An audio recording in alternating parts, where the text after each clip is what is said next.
Imagine మీరు already ఓడిపోతారని తెలిసి కూడా క్రికెట్ మైదానంలోకి అడుగు పెడుతున్నారు. మీరేం ఒక వీక్ అపోనెంట్ కాదు, అలా అని మీకు టాలెంట్ లేకపోవడం కూడా కాదు. కేవలం మీ ప్రత్యర్థులు వాళ్ళు అవ్వడం, కేవలం మీ అపోనెంట్ టీం వాళ్ళు అవ్వడం వల్ల గెలుపు అనేది ఒక కైలాస పర్వతంలా కనిపిస్తుంది. ఈ 400 ఏళ్ల క్రికెట్ చరిత్రలో ఎన్నో టీమ్స్ గెలిచాయి, ఎన్నో టీమ్స్ గొప్పగా గెలిచాయి. కానీ ఒకే ఒక టీం మాత్రం గెలుపుని ఒక అలవాటుగా మార్చుకుంది. వేరే క్రికెట్ టీమ్స్ అన్ని వాళ్ళ సొంత టెరిటరీలో డామినెన్స్ చూపిస్తే వీళ్ళు మాత్రం క్రికెట్ ని వాళ్ళ సొంత టెరిటరీగా మార్చుకున్నారు. కొందరేమో వీళ్ళని ది గ్రేటెస్ట్ టీమ్ ఎవర్ అంటే, మరి కొందరేమో వీళ్ళని విలన్స్ అంటారు, ఇంకొందరేమో చీటర్స్ అంటారు. కానీ ఇంతవరకు ఎవ్వరు కూడా వీళ్ళని ఆర్డినరీ అని అనడానికి ధైర్యం కూడా చేయలేదు. వాళ్ళే ది టీమ్ ఆస్ట్రేలియా.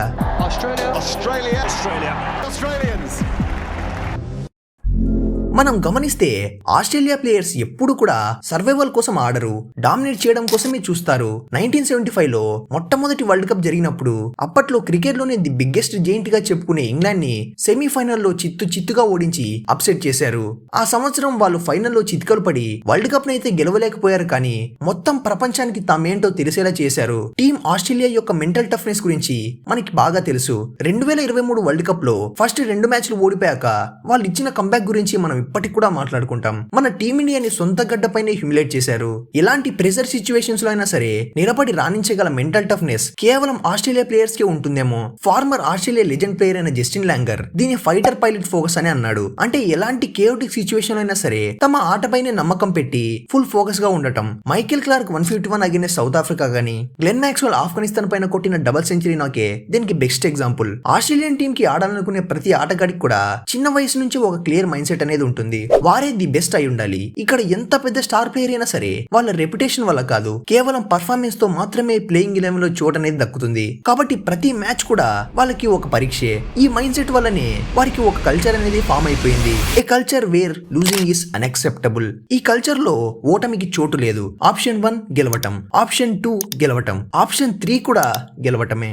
దీనివల్లే ఆస్ట్రేలియా టీం క్రికెట్ ప్రపంచంలోనే ది మోస్ట్ ఫియర్డ్ నేషన్ గా మారగలిగింది. కేవలం ఒక ప్లేయర్ కి మెంటల్ టఫ్నెస్ మాత్రమే ఉంటే సరిపోతుందా? లేదు, ది బెస్ట్ స్కిల్ సెట్ ఇంకా టెంపర్మెంట్ కూడా ఉండాలి. అండ్ ఇలాంటి స్కిల్డ్ ప్లేయర్స్ ని ఫైండ్ అవుట్ చేయడానికి ఆస్ట్రేలియాలో షెఫీల్డ్ షీల్డ్ అనే టెస్ట్ ఫార్మేట్ టోర్నమెంట్ కూడా ఉంటుంది. మనకి రంజీ ట్రోఫీ ఎలానో వాళ్ళకి షెఫీల్డ్ షీల్డ్ అలా. ఇంకా జూనియర్ లెవెల్ క్రికెట్ నుంచి బీబీఎల్ లాంటి వైట్ బాల్ లీగ్ టోర్నమెంట్స్ కూడా ఉంటాయి.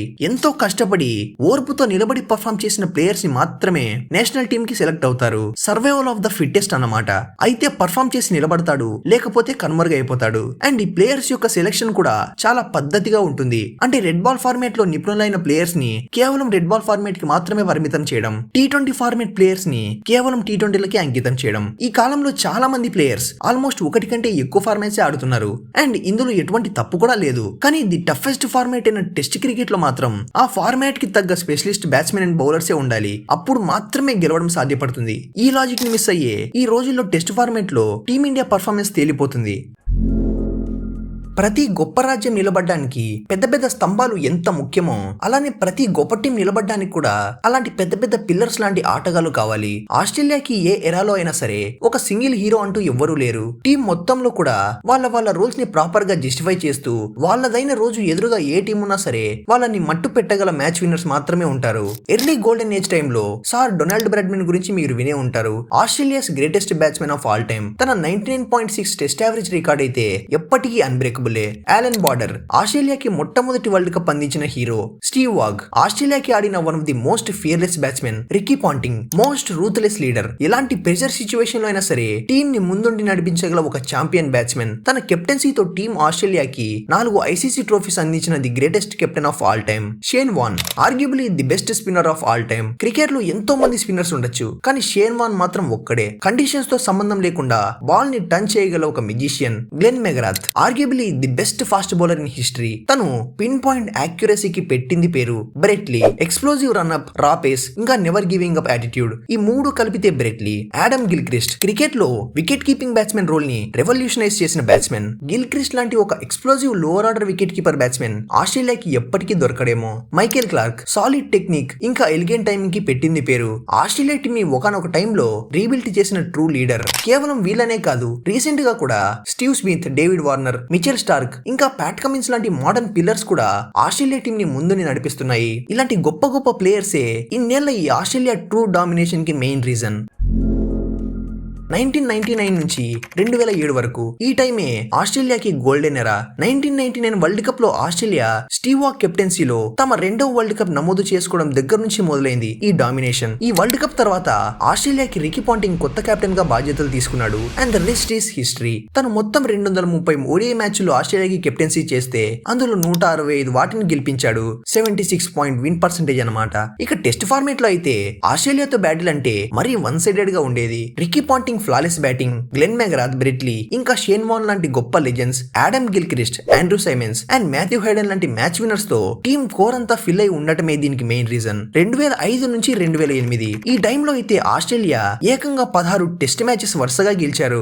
ఇక 2003లో పాంటింగ్ కెప్టెన్సీలో వరల్డ్ కప్ ని డిఫెండ్ చేసుకోవడమే కాదు, నెక్స్ట్ 2007లో జరిగిన వరల్డ్ కప్ ని కూడా గెలిచి వరుసగా 3 వరల్డ్ కప్స్ గెలిచిన ఏకైక టీమ్ గా ఆస్ట్రేలియా చరిత్ర సృష్టించింది. 2006 ఇంకా 2009 సంవత్సరాలు జరిగిన ఛాంపియన్స్ ట్రోఫీని కూడా ఆస్ట్రేలియానే గెలిచింది. ఇలా 1999 నుంచి 2007 మధ్య జరిగిన 3 వరల్డ్ కప్స్ లో కలిపి ఆస్ట్రేలియా కేవలం 2 మ్యాచ్ల్లో మాత్రమే ఓడిపోయింది. ఆ 2 మ్యాచ్లు కూడా 1999 వరల్డ్ కప్ లో గ్రూప్ స్టేజ్ లో వచ్చినవే. 2003 అండ్ 2007 ఈ 2 వరల్డ్ కప్స్ లో కూడా ఆస్ట్రేలియా టీం అన్బీటెన్ గా ఉండి టోర్నమెంట్ ని గెలిచారు. అందుకే ఈ పీరియడ్ ని ఆస్ట్రేలియాస్ గోల్డెన్ ఎరా అని పిలుస్తూ ఉంటారు.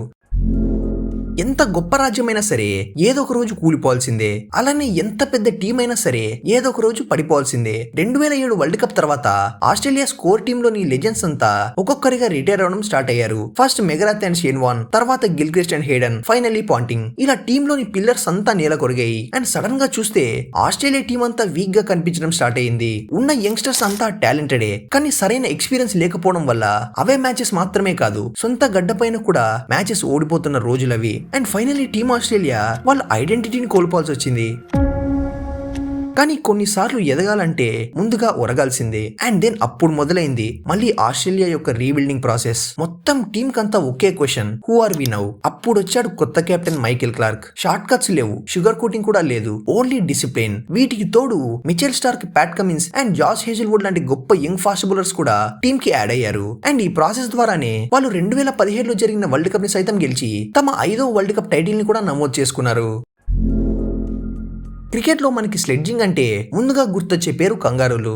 ఏది ఏమైనా సరే ఖచ్చితంగా గెలిచే తీరాలి అనే వాళ్ళ తపన, ఇంకా వాళ్ళు ఆడే aggressive kind of cricket and వాళ్ళ ఇన్బిల్ట్ అగ్రెసివ్ నేచర్ మూలంగా ప్రపంచ క్రికెట్ లో వాళ్ళంటే పడని వాళ్ళు కూడా చాలా మందే ఉన్నారు. అది 2018 సౌత్ ఆఫ్రికా ఇంకా ఆస్ట్రేలియాకి మధ్య ఒక టెస్ట్ సిరీస్ అనేది జరుగుతుంది. ఇన్ఫార్మ్ సౌత్ ఆఫ్రికాని ఆస్ట్రేలియా టీం అయితే ఫస్ట్ మ్యాచ్ లో ఓడించగలిగారు, కానీ దాని తర్వాత ఏబిడిసి అని ఇచ్చిన కంబ్యాక్ ఇలాంటిది కాదు. సౌత్ ఆఫ్రికా దాటికి ఆస్ట్రేలియా టీం చితికిపోయింది. దీంతో కేప్ టౌన్ లో జరిగిన 3వ టెస్ట్ మ్యాచ్ లో ఆస్ట్రేలియా ప్లేయర్స్ ఈ మ్యాచ్ ని ఎలాగైనా గెలవాలని ఎవ్వరూ ఊహించని ఒక చెత్త పని చేశారు. అదేంటంటే one of the Australia player అయిన క్యామరన్ బెన్క్రాఫ్ట్ బాల్ ని షైన్ చేయడానికి అన్నట్టు తీసుకొని ఒక శాండ్ పేపర్ సాయంతో బాల్ ట్యాంపరింగ్ చేయడం స్టార్ట్ చేశాడు. ఇలా చేస్తే బాల్ నుంచి ఎర్లీగా రివర్స్ స్వింగ్ రాబట్టి సౌత్ ఆఫ్రికా బ్యాట్స్మెన్ ని ఇబ్బంది పెట్టొచ్చు అని. కానీ చుట్టూ ఉన్న కెమెరాలు ఇంకా అంపైర్స్ పిచ్చోలు కాదు కదా. అంపైర్స్ వెంటనే రెస్పాండ్ అయ్యి బాల్ ని చేంజ్ చేశారు. ఈ సంఘటనని చూశాక ప్రపంచమంతా ఒక్కసారి కంగుతుంది. ఈ ఇన్సిడెంట్ కి పాల్పడిన బెన్క్రాఫ్ట్ ఇంకా captain Steve Smith and vice captain David Warner పై ఆస్ట్రేలియా క్రికెట్ బోర్డు 12 నెలల బ్యాన్ విధించింది. టీమ్ ఆస్ట్రేలియా ఇలా కాంట్రవర్సీస్ లో ఇరుక్కోవడం ఇదే మొదటిసారి కాదు. 1981 లో జరిగిన అండరామ్ ఇన్సిడెంట్ కానీ, యాషెస్ సిరీస్ లో బేర్స్టో రన్అట్ కానీ, క్వింటన్ డికాక్ ఇంకా వార్నర్ డ్రెస్సింగ్ రూమ్ ఇన్సిడెంట్ కానీ, అబ్బో ఇలా చెప్పుకుంటూ పోతే చాలానే ఉన్నాయి. లాంగర్ ఫార్మేట్స్ ని ఎంతో సులువుగా ఆడేసే కంగారులకి T20 ఫార్మేట్ లో మాత్రం అంత ఈజీగా సక్సెస్ రాలేదు. 2015 ఓడిఐ వరల్డ్ కప్ విన్ తర్వాత ఆస్ట్రేలియా టీమ్ కి మళ్ళీ ఒక లీన్ ప్యాచ్ వచ్చింది. అండ్ శాండ్ పేపర్ ఇన్సిడెంట్ తర్వాత ప్రపంచమంతా ఇక ఆస్ట్రేలియా పని అయిపోయింది అనుకున్నారు. వీళ్ళు కేవలం చీటింగ్ చేసి మాత్రమే గెలవగలరు అని అన్నారు. అండ్ 2019 వరల్డ్ కప్ లో ఆస్ట్రేలియా ఇచ్చిన పర్ఫార్మెన్స్ తో ఈ మాటలు కూడా జస్టిఫై అయినట్టు అయింది. ఇక 2020 టైం కి ఆస్ట్రేలియాకి 5 ఓడిఐ వరల్డ్ కప్ టైటిల్స్ అయితే ఉన్నాయి, కానీ ఒక్క T20 వరల్డ్ కప్ కూడా లేదు. ఎందుకో వారు మిగతా నేషన్స్ తో కంపేర్ చేస్తే T20 ఫార్మేట్ ని మాత్రం అంత త్వరగా అడాప్ట్ చేసుకోలేకపోయారు. బట్ వీటన్నిటికీ సమాధానం ఇస్తూ 2021లో అండర్ ఆరన్ ఫించ్ కెప్టెన్సీలో టీఎం ఆస్ట్రేలియా ఫైనల్లో న్యూజిలాండ్ ని ఓడించి తమ first ever T20 world cup ని సాధించింది.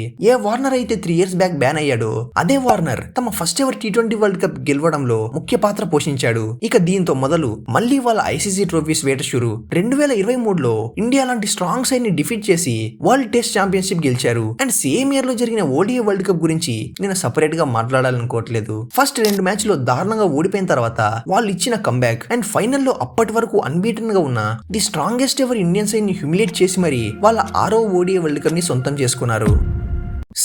క్రికెట్ ని ఎన్నో ఏళ్లుగా ఎన్నో నేషన్స్ ఆడుతున్నాయి. Teams like India and South Africa recent times లో చాలా స్ట్రాంగ్ నేషన్స్ గా తయారైపోయాయి. మన టీమిండియా అయితే లాస్ట్ కపుల్ ఆఫ్ ఇయర్స్ లో వరుసగా 2 ఐసీసీ ట్రోఫీస్ సాధించి దూసుకెళ్తుంది. అండ్ సౌత్ ఆఫ్రికా చూసుకున్న రీసెంట్ గానే WTC ట్రోఫీ కూడా సాధించింది. అండ్ ఈ ఇయర్ జరగబోయే T20 వరల్డ్ కప్ కూడా వాళ్ళు one of the strongest contender. అలానే న్యూజిలాండ్, ఇంగ్లాండ్, శ్రీలంక, ఆఫ్ఘనిస్తాన్, పాకిస్తాన్ లాంటి నేషన్స్ కూడా ఇంప్రూవ్ అవుతూనే వస్తున్నాయి. కానీ అప్పటికి ఇప్పటికీ ఒకే విధంగా ఉన్న టీం మాత్రం ఆస్ట్రేలియానే. వాళ్ళు ఓటమి నుంచి తప్పించుకోవడానికి ఆడరు. ఇలాంటి పరిస్థితుల్లోనైనా సరే గెలుపు కోసమే చూస్తారు. వాళ్ళు గెలవడం కోసం ఎన్నో తప్పులు చేసుండొచ్చు. చీటింగ్ చేశారు, స్లెడ్జింగ్ చేశారు, గొడవలు కూడా చేశారు. కానీ కేవలం వీటిని నమ్ముకునే వాళ్ళు ఈ రోజు ఈ స్థాయిలో లేరు. ఈ ఆట కోసం ఎంతో కష్టపడ్డారు కాబట్టే ఈ రోజు వాళ్ళు ఈ పొజిషన్ లో ఉన్నారు. అంత శ్రమిస్తున్నారు కాబట్టే వాళ్ళకు గెలుపు అనేది అంత ముఖ్యం.